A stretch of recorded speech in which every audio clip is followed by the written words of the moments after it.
Thanks. My name is Catherinse Sarkisian. I'm a geriatrician and a health services researcher and a professor here at UCLA and also a staff physician at the VA. And I'll try not to be redundant over the two excellent talks that we just heard. I agree with the timeline that Bill said. You really want to be about 4 to 6 months out. You want to pick a high-impact topic, something that you're really excited about. Writing an R01 should be fun. It's a time, I find it's one of my most creative times. I'm learning a lot while I'm doing it. I'm going back to literature, learning, getting up to date on all the science, being some of my most creative that I am. So this should be a really fun process. And if you give yourself plenty of time, you should really enjoy it. It should be an extension of the work that you've done during your K. You want to start in that first month really drafting your specific aims. I think a common mistake a lot of junior people do is they spend so much time on the background and significance. That's going to come later. Write your aims first. It's the most important thing to get started with, and we'll talk about that a little more later. And then this is when you start to put together your scientific team. I'm going to talk about that a little bit more, and map out the calendar. I thought Bill's calendar was excellent.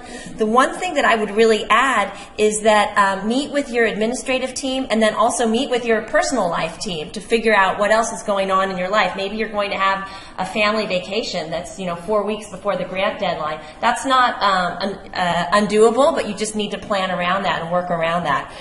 When are you going to be ward attending? Plan for those times. And then you want to set target dates to get drafts to your co-investigators. And then I will also add, I didn't put this on the slide, but you can take advantage of one of the most really rich resources of the CTSI, which is complimentary grant review. You can get a free mock study grant review either through Carol and Mitch's group, or if your grant is anything to do with older adults, children, or populations affected by health disparities such as racial ethnic minorities.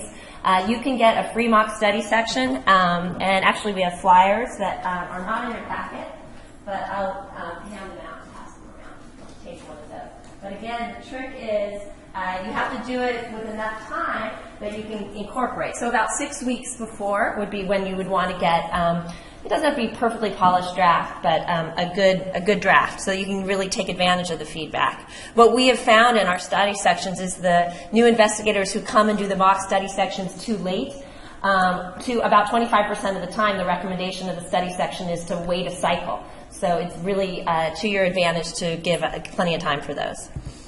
I'm not going to repeat too much about working with meeting with the program officer because other people have already spoken about this. I will change. There's one error on this, and I just submitted an R01 this last cycle. There's no cover letter anymore. There's just a checkbox.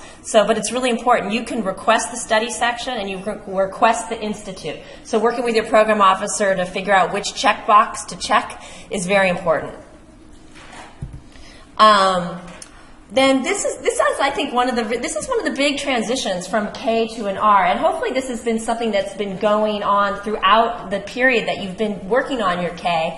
It's really this transition to being the team leader and the leader of your lab and the leader of the science that you're doing, and it's really fun. I mean, you're thinking about almost like you're the CEO of your lab, and you get to be in charge, and you get to invite the people that you want to be on your team.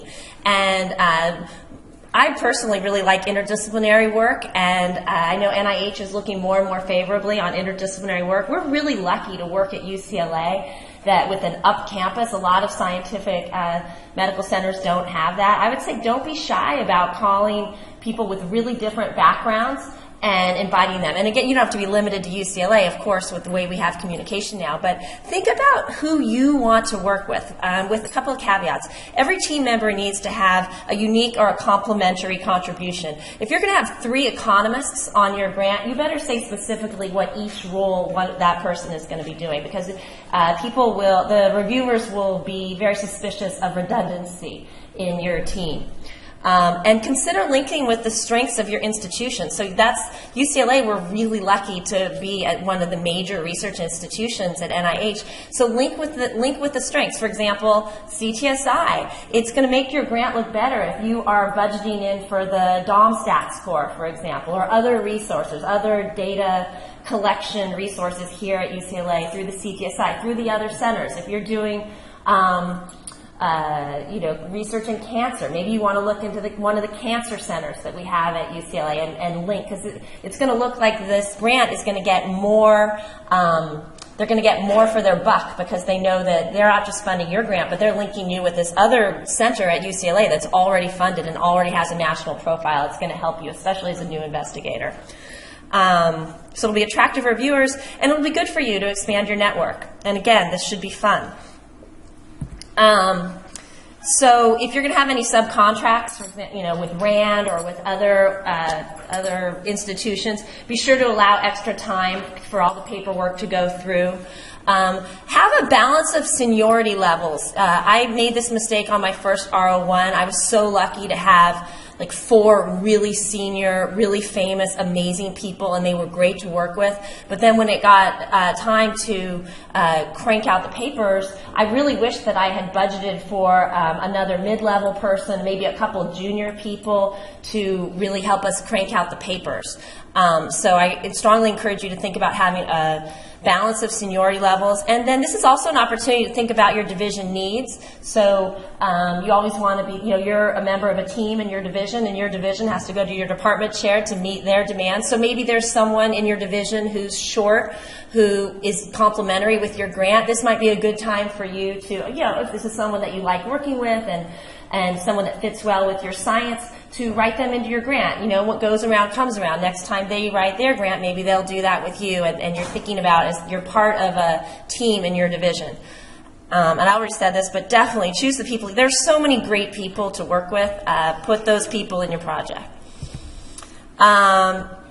Embrace the role of the PI. I talked about this a little bit. And I really believe in transparency. So when people are really, really, really busy, what's in it for them to be on your grant, especially if you're asking really senior people? A lot of really senior people are actually overfunded.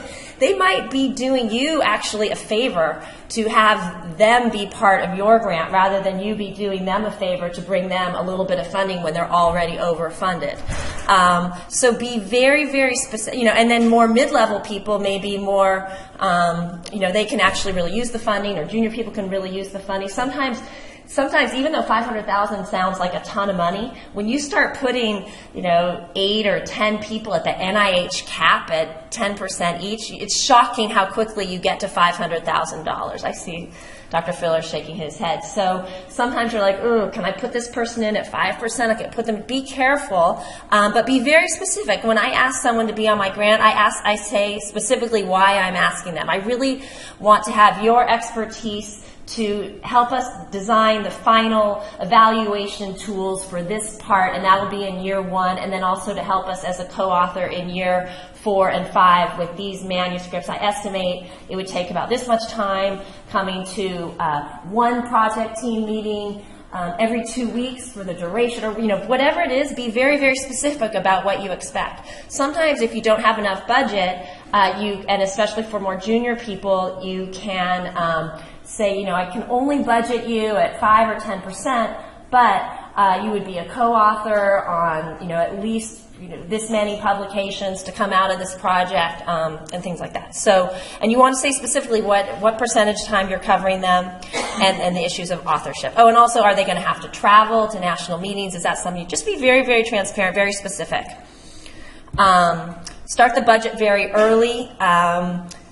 I think the previous speakers talked about this a little bit before. There's this tension between economical and being practical, and you can talk, you know, the reviewers are not really supposed to have the budget be part of the actual score, but the honest truth is they will have read the whole grant and they'll look at your budget, and if you were sloppy in the way you did the budget, or it doesn't make sense, it's pretty hard for them to separate that out and not have that weigh into their overall score of their grant, because they're thinking, well, if they're sloppy on the budget, does this person really have what it takes to manage an R01?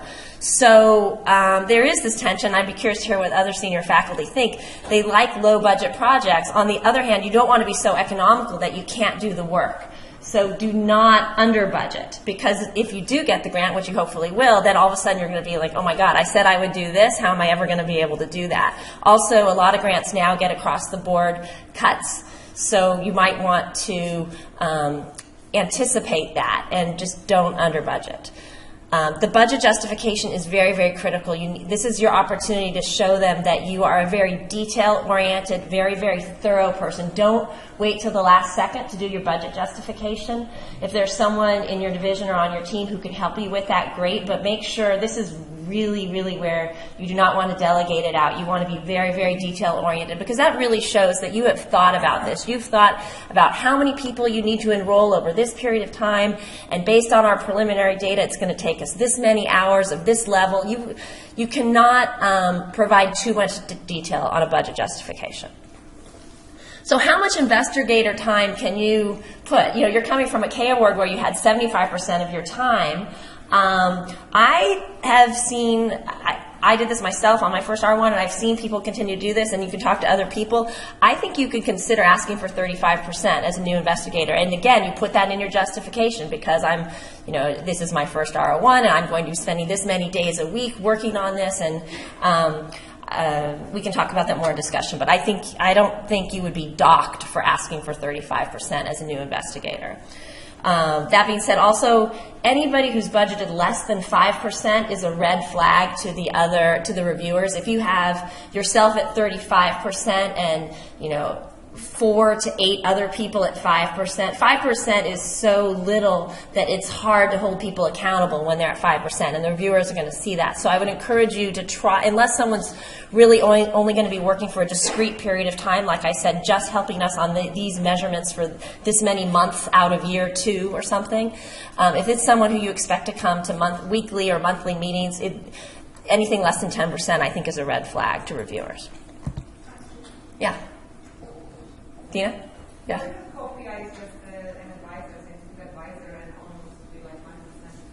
I think 1% would be a red flag to a reviewer, unless you really, because 1%, I mean, that's like a couple hours a year, right? I mean, that's not, so I think you'd want to be very, if they are an advisor, who's paying for their time as an advisor, right?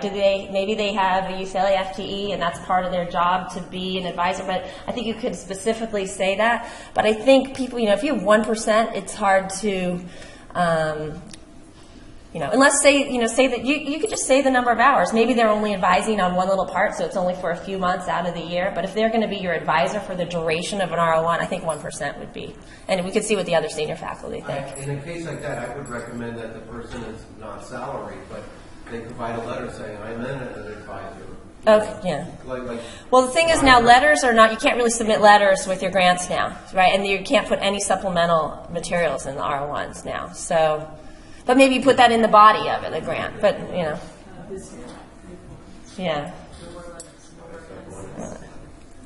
So things to not under budget, project director salary. If you can afford a master's or PhD level person who's really experienced, this will be money well spent. Having a really good project director is absolutely critical. Don't forget about ground transportation for staff if you're doing field work and it's expensive to drive out to community sites. Cell phones and service, it's easy to forget about those. If you're doing anything in the field, your staff's all going to want to have their own cell. It's not appropriate to expect them to use their personal cell phone. Translations are really expensive if you're doing things in other languages. Data storage, consider budgeting for scanning all your documents at the end. Approach is the very most important.